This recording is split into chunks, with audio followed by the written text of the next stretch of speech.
जो उसकी सुंदरता को साबित करता है। शहर कोई केवल ईंट और पत्थर का ढांचा नहीं होते, वे प्रदेश की प्रगति, रोजगार और सभ्यता के प्रतीक होते हैं। ये बात मैं इसलिए कहना चाहता हूं अध्यक्ष जी, मैं ये मानता हूं कि शहरों की उन्नति के लिए आमदनी बढ़ना ज़रूरी है, लेकिन मैं इतना ज़रूर कहूँगा सर कि जब उसमें ऐसे लोगों के जो गरीब हैं, मजलूम हैं, जो कमज़ोर हैं, ठेला लगाने वाले हैं, जो ऐसे कच्चे मकानों में रहते हैं, उन लोगों के ऊपर भी भारी भरकम टैक्स लगा दिया जाएगा। अभी संसदीय कार्य मंत्री जी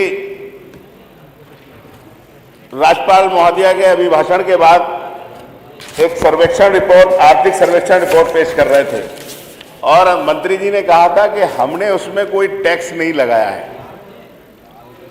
नगर विकास द्वारा 2024 में एक सरकारी गजट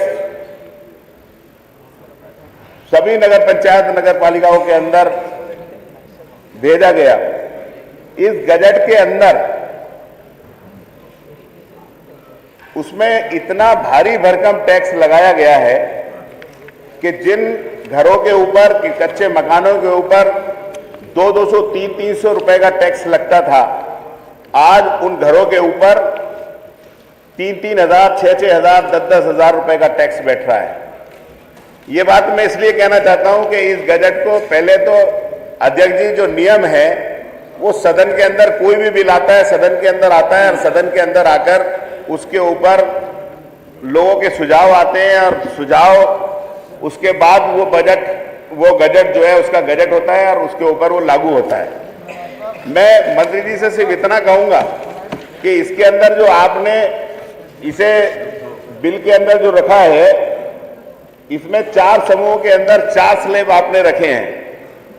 एक शहर के अंदर वो जो 24 मीटर से अधिक की चौड़ाई वाले मार्ग हैं, एक वो है जो 12 मीटर से अधिक और 24 मीटर तक की चौड़ाई वाले मार्ग पर जो मकान स्थित हैं, एक वो है जो 9 मीटर से अधिक 12 मीटर तक की चौड़ाई वाले मार्ग पर भूमि या मकान स्थित हैं, और चौथा है 9 मीटर तक की चौड़ाई वाले मार्ग की भूमि पर जो मकान, जो प्रॉपर्टी स्थित है।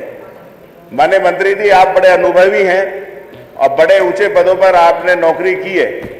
आप ये जरूर जानते होंगे, अगर 24 मीटर के मकान रोड के ऊपर, अगर 20 मीटर के रोड के ऊपर, 10 मीटर के रोड के ऊपर जो मकान होगा उसकी कीमत अलग होगी।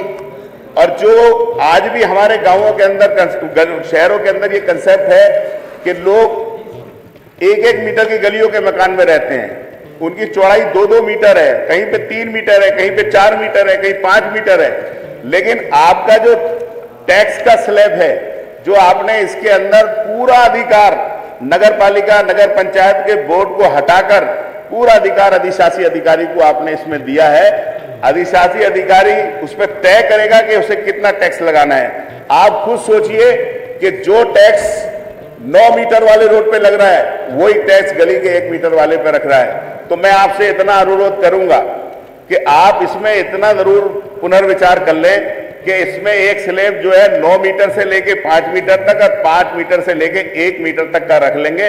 तो जो गली और कूचे में रहने वाले गरीब आदमी है, छोटे आदमी है, जिनके मकानों की कीमत कुछ नहीं है, तो उनके ऊपर टैक्स जो है वो इतना बोझ नहीं लड़ेगा और इतना वो नहीं पड़ेगा जिससे वो बहुत ज्यादा उनके सामने आर्थिक संकट नहीं आएगा। तीसरा, इसके अंदर जो आपने अधिकार दिया है, इससे पहले टैक्स लगता था तो 2 तरीका के टैक्स होते थे, एक आवासीय टैक्स होता था, एक कॉमर्शियल टैक्स होता था। लेकिन आपने कॉमर्शियल की भी कैटेगरी कर दी और दूसरे टैक्स की भी कैटेगरी कर दी। तो मेरा आपसे यही अनुरोध है कि इसमें आप एक दफा पुनः जरूर विचार कर लें, क्योंकि इसके लागू होने के बाद बहुत सारे लोग, गरीब लोगों के ऊपर आर्थिक संकट आ जाएगा और इससे जो है लोगों की आर्थिक स्थिति जो खराब है, जो गरीब लोग हैं, उन पर बहुत ज्यादा टैक्स की मार पड़ जाएगी। तीसरा, मैं कहना चाहता हूं अध्यक्ष जी कि मैं बधाई दूंगा मंत्री जी को कि उन्होंने एक बहुत अच्छी बंधन योजना चलाई है। हमारा देश धर्म प्रधान देश है और हाँ, बहुत सारे धर्म के लोग रहते हैं और आप लोगों की एक नारा भी है, सबका साथ, सबका विकास, सबका विश्वास। हमारे बहुत सारे पुरानी धरोहर हैं, बहुत सारे मंदिर हैं, बहुत सारे गुरुद्वारे हैं, धर्मशालाएं हैं, बहुत सारे ऐसे स्मारक हैं जिनका जीर्णोद्धार लोगों के चंदे के हिसाब से होता था, लोग अपने पास से पैसा देते थे, लेकिन आप लोगों ने उसके लिए व्यवस्था की। मैं आपसे इतना जरूर कहूंगा कि आपने इसके अंदर जो व्यवस्था की है, इसके साथ साथ आपको इस उत्तर प्रदेश के जो गुरुद्वारे हैं जो शहरों के अंदर स्थित है उसको भी लेना चाहिए।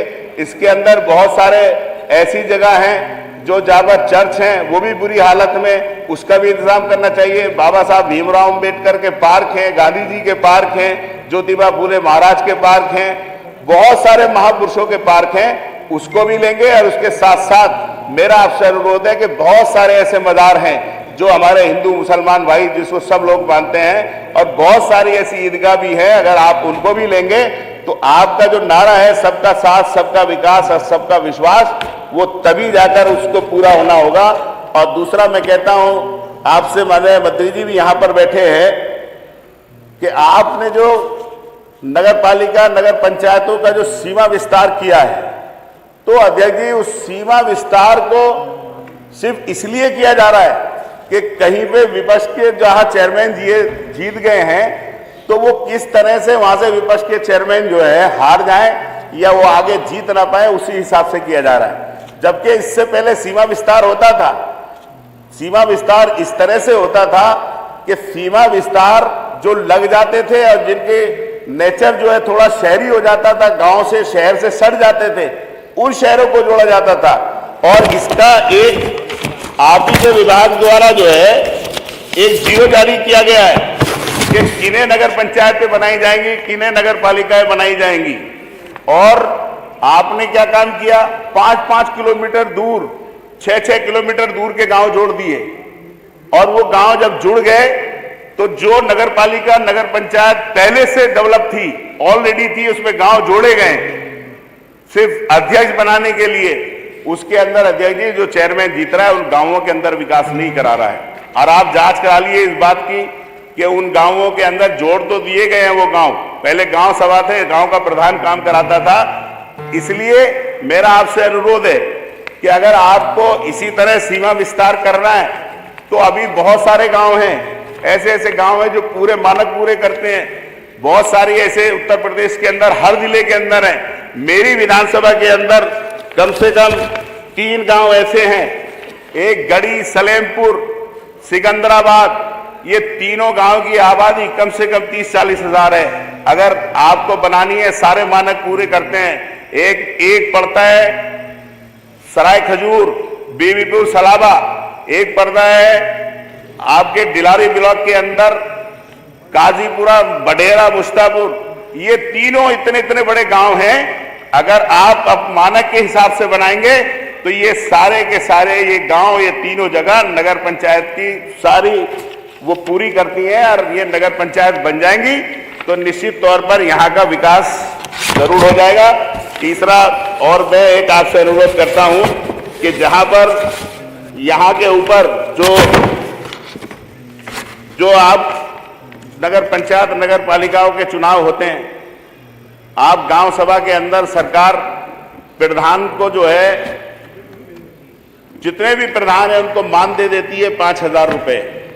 लेकिन नगर पंचायत और नगर पालिका के जो सभासद हैं, वो सभासद जो रात दिन मेहनत करता है, रात दिन पूरे वार्ड में घूमता है और उस वार्ड के अंदर भी इससे गांव सभा से अधिक वोट हैं, गांव सभा के प्रधान से ज्यादा वोटों के ऊपर सभासद बनता है। और बादी जगह जो पार्षद बनते हैं, उन पार्षदों के इतने बड़े बड़े वो हैं कि वो बड़ी बड़ी नगर पंचायतों के बराबर वोट है और तब पार्षद बनते हैं। लेकिन उनका मानदेय है 1,000 रुपए बैठक पे मिलता है। और जो चेयरमैन है, चेयरमैनों के लिए 1 रुपए का मानदेय नहीं है। मैं आपसे कहूंगा, अगर आप नगर विकास व्यवस्था को मजबूत करना चाहते हैं तो उत्तर प्रदेश के जितने भी सभासद हैं उन्हें कम से कम 10,000 रुपए मानदेय महीना का दें, और जो चेयरमैन है उनको 15,000 रुपए का मानदेय दें। और अध्यक्ष जी, आपसे भी अनुरोध करूंगा, क्योंकि चेयरमैन बहुत सारे उत्तर प्रदेश के अंदर हैं, उन्हें लखनऊ के अंदर आना पड़ता है, मंत्री जी से मिलने आना पड़ता है और लोगों से मिलने आना पड़ता है, और उन चेयरमैनों के लिए कम से कम सचिवालय का पास जारी हो जाना चाहिए, जिससे वो अधिकारी कर्मचारियों से अच्छी तरह से मिल सके। तीसरा, और मैं आपसे एक अनुरोध करूंगा कि नगर विकास के अंदर राज्य वित्त आयोग के अंदर पैसा मिलता है, माननीय मंत्री जी, जो तनख्वाह के अंदर पैसा बचता है, जब तनख्वाह के बाद बचने के बाद जो पैसा बचता है, वो सारे का सारा पैसा लोग विकास के अंदर लगाते हैं। कई चीजें हैं, जैसे 15 वित्त आयोग है, आपकी शासन से चलने वाली योजनाएं हैं, उस सबकी अध्यक्षता जिलाधिकारी महोदय की कमेटी होती है, और वो कमेटी स्वीकृति को पास करती है, तब विकास का काम करते हैं। लेकिन आज पूरे उत्तर प्रदेश के अंदर जो राज्य वित्त आयोग के अंदर जो अध्यक्ष हैं, उनके जो अधिकार हैं, उनका सीधा सीधा हनन किया जा रहा है। जो ऑटोनोमस बॉडी नगर पंचायत नगर पालिकाएं हैं, उन सबको खत्म कर आज राज्य वित्त आयोग की जो प्रस्ताव पारित होते हैं, उसको भी जिलाधिकारी महोदय की कमेटी के अंदर जाते हैं और वो पास करते हैं। आप अगर बताइए कि अगर जिलाधिकारी राज्य वित्त आयोग के प्रस्ताव पास करेंगे तो फिर बोर्ड का क्या काम है। और दूसरा, मैं आपसे एक और अनुरोध करूंगा कि सरकार में जब यहाँ श्रम मंत्री जी बयान देते हैं, अभी हमारे संसदीय राज्य मंत्री जी जवाब दे रहे थे, तो उन्होंने कहा कि हमने उत्तर प्रदेश के अंदर बहुत सारी वैकेंसियां कर दी। अकेली नगर विकास विभाग के अंदर कम से कम 1.5-2 लाख नौकरियां ऐसी हैं जो पद रिक्त हैं। सफाई कर्मचारी लगातार रिटायर हो रहे हैं, लेकिन आउटसोर्सिंग पे केवल 12,500 रुपए पे काम करने के लिए तैयार हैं। आपसे अनुरोध करूंगा, ट्रैक्टर ड्राइवर हैं, जेसीबी चलाने वाले हैं, स्वच्छता अभियान चल रहा है, एसबीएम फार्म को चलाने वाले हैं, चौकीदार हैं, लिपिक हैं, इतने पद नगर पालिका नगर पंचायतों के अंदर खाली हैं। मैं कहूंगा कि सबसे पहले जो संविदा में माननीय अखिलेश यादव जी की सरकार में लोग रखे गए थे, सबसे पहले तो उन्हीं को या तो पक्का कर दिया जाए, और इतना जरूर कर दिया जाए कि जो सफाई कर्मचारी हैं, जो सुबह को 5 बजे से लेकर रात तक काम करते हैं, उन कर्मचारियों को 12,500 से बढ़ा के कम से कम सरकार को कम से कम 25-30 हजार रुपए की नौकरी करनी चाहिए। मुझे पूरा विश्वास है कि माननीय मंत्री जी, ये जो व्यवस्थाएं हैं, ये नगर विकास की व्यवस्थाएं हैं।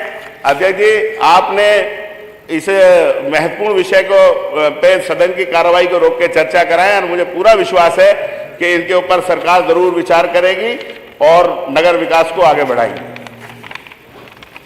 माननीय रविदास जी मल्होत्रा। माननीय अध्यक्ष जी, आपने नगर विकास विभाग के बहुत महत्वपूर्ण विषय के ऊपर मुझे बोलने का अवसर दिया, इसके लिए मैं आपका